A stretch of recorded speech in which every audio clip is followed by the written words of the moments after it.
Hello everyone. Today I want to tell you a special story about myself. My name is Jack. I am 26 years old, and for most of my life, English has been the one thing that made me feel small. I grew up in a city where English was everywhere. On billboards, in movies, in the offices where the important people worked. I could read it. I could write it slowly. But speaking was different. Speaking meant someone was watching, someone was waiting. And every time I opened my mouth in English, something happened. My mind went quiet. The words I knew disappeared, and I would stand there, smiling without knowing what to do, saying nothing, while the moment passed without me. I remember the first time it really mattered. I was 22. In a job interview for a company I had wanted to work for since I was a teenager. The interviewer was from another country, and she spoke English. She asked me a simple question. Can you tell me about yourself? That is all. A question I had prepared for. A question I had answered in my bedroom mirror 20 times the night before. But sitting in that chair, under those lights, with her eyes on me, I opened my mouth, and what came out were broken pieces of sentences that did not connect to each other. I did not get the job. I cried on the bus home, not because of the job, but because of what that moment showed me. I had been studying English for years, and when it actually mattered, I could not say a single complete sentence about myself. That day was the beginning of something. Not an immediate change, because it does not work that way. But it was the day I started asking a different question. Not how do I learn more English, but why is the English I have learned not coming out when I need it? And the answer, when I finally found it, changed everything. Here is what I discovered. I want you to hear this carefully because nobody told me this directly, and I believe it is the most important thing in this entire episode. For years, I had been building a library. Vocabulary lists, grammar rules, textbook exercises, all of it stored carefully inside my brain. And libraries are wonderful things. But a library is a place you go to look things up. It is not a place that puts books in your hands automatically. When someone asks you a question in English, you do not have time to go to the library. You need the words to already be in your hands, ready to use, without searching. And the only way words get into your hands in a language is through one thing: using them. Not studying them, not reading about them, using them, speaking them, writing them. Produce them again and again in real situations until your brain stops treating them as information stored on a shelf and starts treating them as tools you reach for without thinking. This is the difference between knowing a word and owning a word. I knew the word nervous. I could define it. I could recognize it in a text. I could translate it. But I did not own it. I did not own it until I had said it out loud many times in real sentences about my real life. I feel nervous before presentations. She looked nervous at the airport. He was nervous, but he kept talking anyway. After enough times using it like that, the word stopped being something I had to search for. It became something that arrived on its own, when I needed it, without any effort at all. That is what fluency actually is. It is not knowing more words, it is owning the words you already have. And ownership only comes from use. Let me explain why this works at the level of what is actually happening inside your brain, because once you understand it, you will never want to go back to just memorizing words again. Every time you use a word in a real sentence, your brain creates a connection. Not just one connection between the word and its definition, but a whole network of connections. The word connects to the situation you were in. It connects to how you felt. It connects to what came before it and what came after it in the sentence. It connects to the sound of your own voice saying it.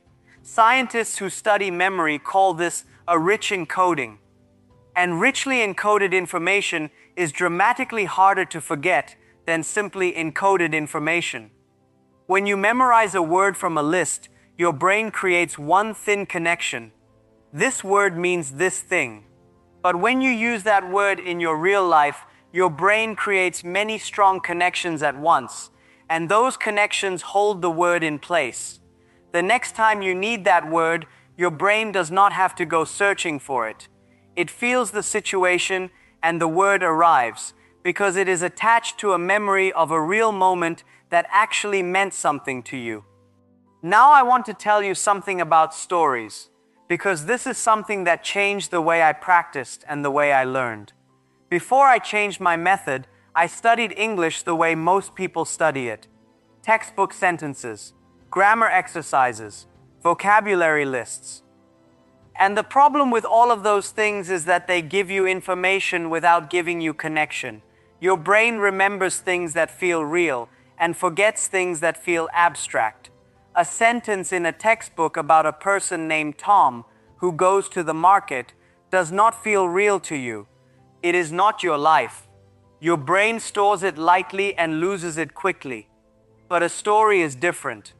When you hear a story, your brain does something special. It puts you inside the experience. You feel what the person feels. You see what they see. You connect the language to something that has emotion and meaning and movement. And when language is connected to emotion and meaning, it stays. Not just for a few days, it stays for a long time. This is why I am telling you my story today and not just giving you a list of tips. Tips are information, stories are experiences. And your brain learns English from experience much faster than it learns from information. So when you listen to stories in English, you are not just practicing your listening, you are doing something much more important. You are giving your brain language that is connected to real human situations, real feelings, real problems, and real solutions. And that connection is what makes the language stick inside you instead of sliding away the next morning. So here is something practical I want you to do after you finish listening to this episode and after any story or podcast in English that you listen to in the future. Do not just move on to the next thing. Give yourself 3 minutes, just 3 minutes. And in those 3 minutes, tell the story back to yourself in your own words, out loud, in English. You do not need to remember every detail. You do not need to use the same words the speaker used. Just tell the main story in your own voice. What happened? Who was in the story? What was the problem? How did it end? This simple action of retelling what you heard does something very powerful. It forces your brain to move the language from passive memory, where you recognized it when you heard it, to active memory, where you can produce it yourself. That movement, from passive to active, is one of the most important steps in language learning. And most people never take it because they move on too quickly. 3 minutes of retelling is worth more than 20 minutes of re-listening to the same episode. So I changed how I practiced, not the amount of time. I did not suddenly have more hours in my day. I changed what happened during that time. I stopped spending most of my practice reading and memorizing. I started spending most of it speaking, even alone, even when it felt pointless, even when it felt a little embarrassing to hear my own voice say broken English sentences to an empty room. The first week was strange. I would walk around my apartment and describe things out loud in English. The coffee is hot. The sky outside is gray. I am wearing a blue shirt. I need to clean this table. These sentences did not mean anything to anyone. Nobody was listening. Nobody would ever know I said them. But my brain was practicing the act of producing English, and that is what mattered. Every time I said a sentence, even a very simple one, I was doing something completely different from reading or listening. I was building the muscle, not just learning about the muscle. And like any muscle, it only gets stronger when you actually use it. The second week, I tried something harder. Imaginary conversations. I would think of a situation from my real life, and I would speak both sides of the conversation out loud. Ordering food at a new restaurant, meeting someone at a party, explaining a problem to a manager at work. It felt a little silly, but something was happening. I was getting faster. Not perfect, faster. The gap between the thought and the words was getting smaller. Some words that had lived in my library for years were starting to arrive on their own, without me having to search for them first. I want to explain why this works so well, because some people hear imaginary conversations and think it sounds like pretending, like something that cannot possibly be as useful as a real conversation. But here is the thing.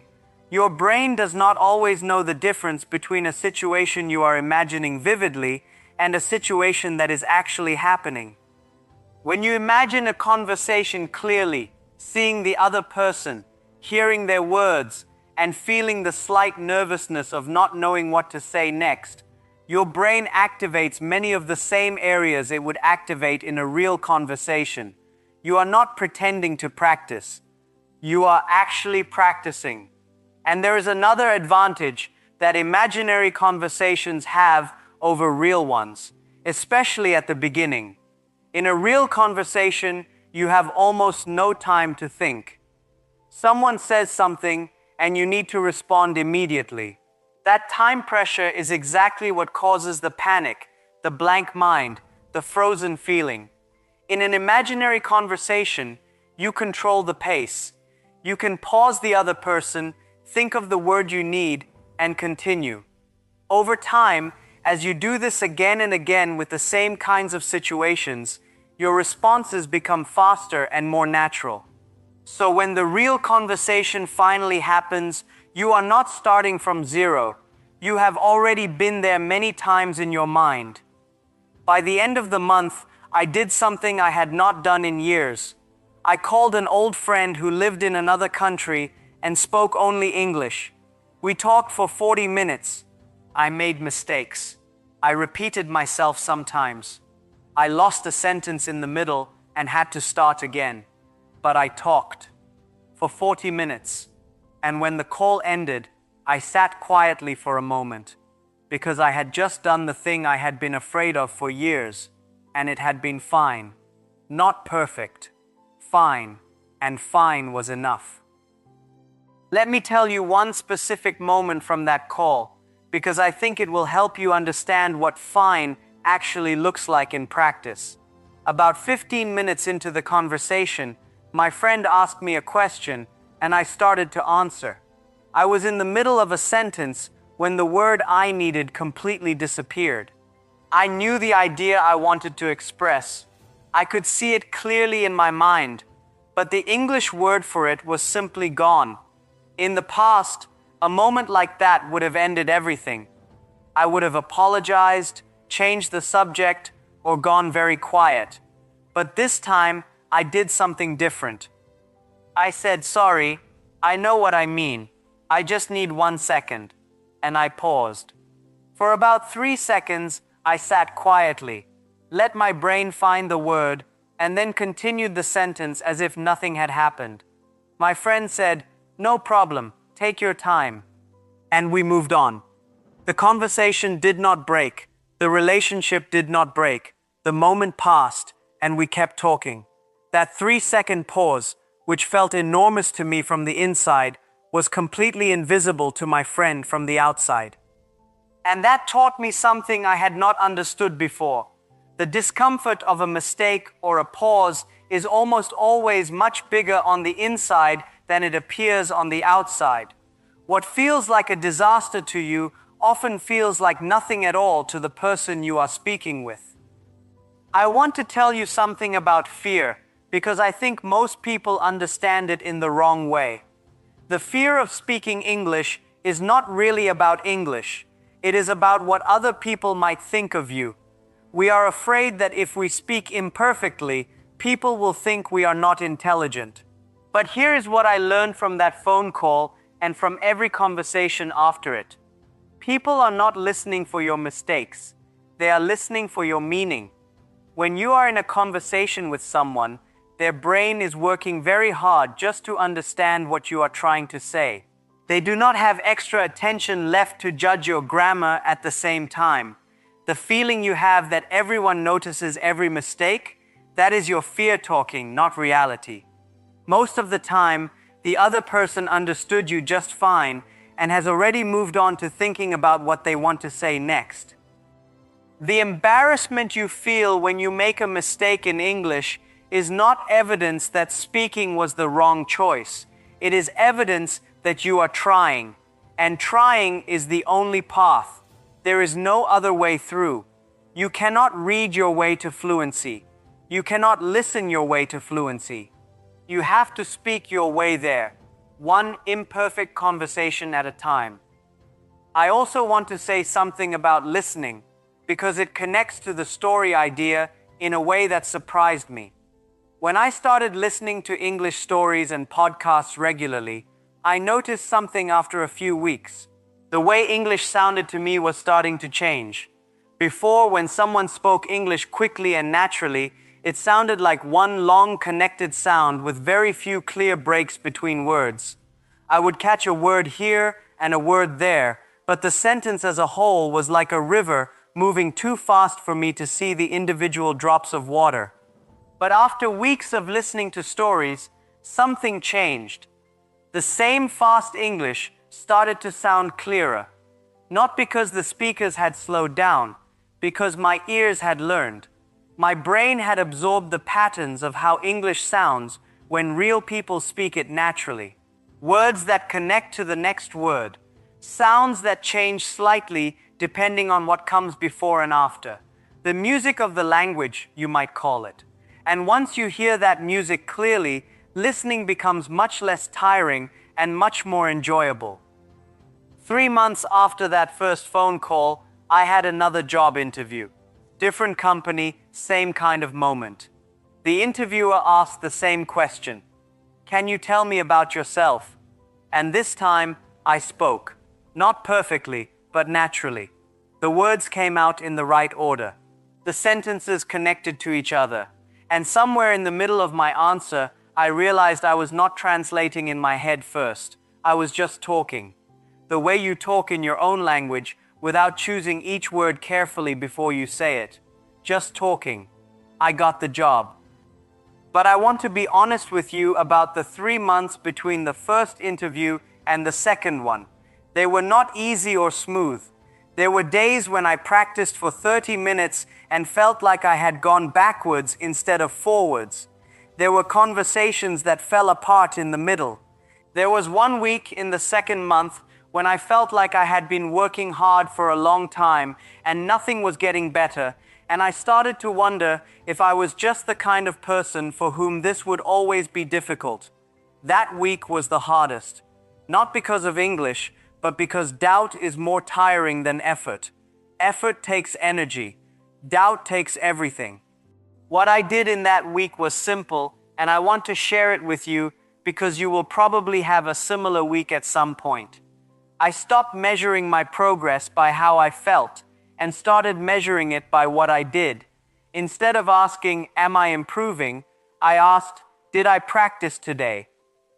The first question has no reliable answer because real improvement in a language is invisible for long periods of time. You practice, and nothing seems to change. And then one day something shifts, and you realize you are much better than you were 3 months ago. But you cannot see that shift while it is happening. The second question always has an honest answer, yes or no. Did I practice today? And on the days when the answer was yes, I allowed that to be enough. Now let me share the 3 habits that made the biggest difference, because a story without practical steps is just entertainment. These are things you can start today. The first habit was connecting my practice to real situations in my life.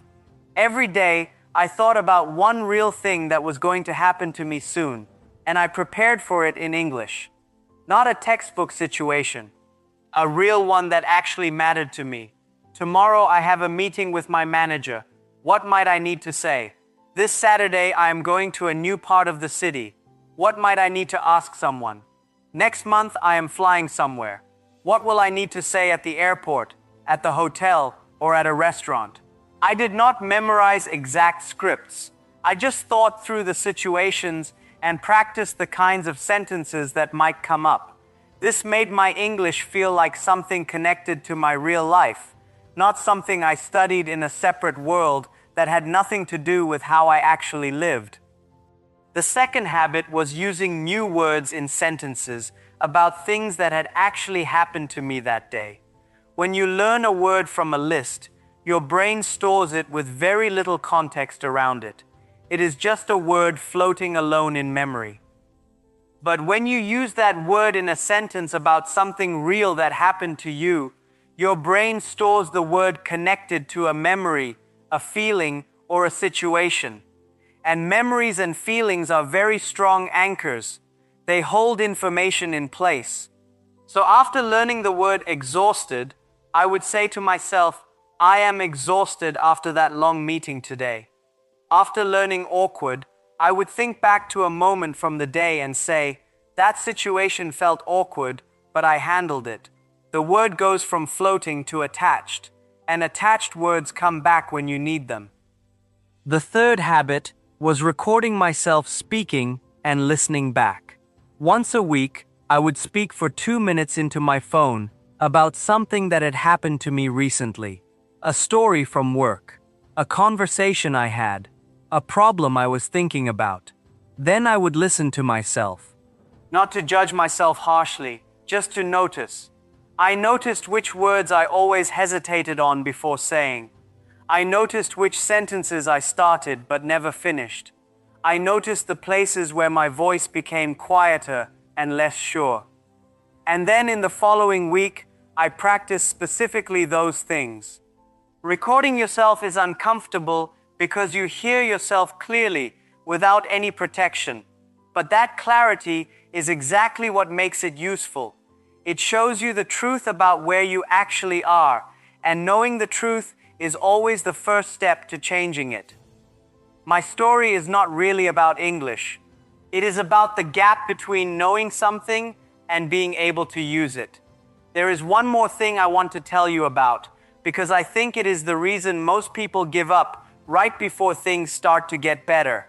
It is called the plateau, and it goes like this. You start practicing. In the first few weeks, you feel improvement almost every day. New words are coming more easily.